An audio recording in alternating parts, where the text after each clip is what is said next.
गेलेला आहे, त्याच्या आयुष्यामध्ये माया येईल कशी आणि तो भगवंतापासून दूर होईलच कसा? हा झाला पहिला विचार.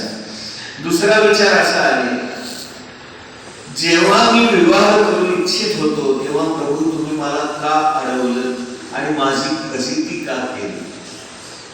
असा प्रश्न विचारला.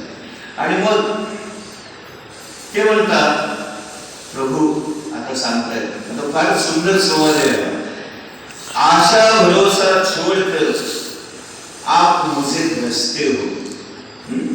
ते काय म्हणतात बघा, तू सगळ्या आशा सोडल्यास, सगळ्या अपेक्षा सोडल्यास आणि सतत मला भजत असतोस, सतत माझं नामस्मरण करत असतोस.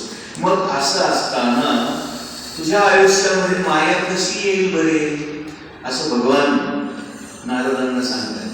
आणि मग पुढे म्हणतात, मैं सदा उसकी रखवाली करता हूं और उसे माये से बचाता हूं.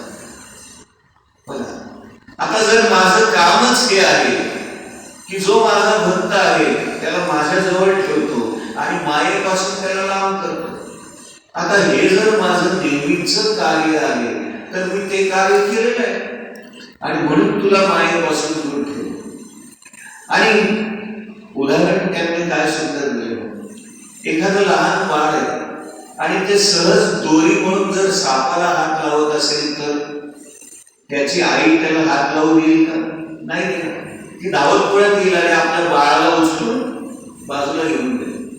म्हणून इथे तुलसीदास म्हणताय, जिस तरह से अपनी माँ अपने बच्चे को सांप को हाथ नहीं लगाने देती, उसी तरह से मैं अपने भक्तों को माया के पास जाने नहीं देता.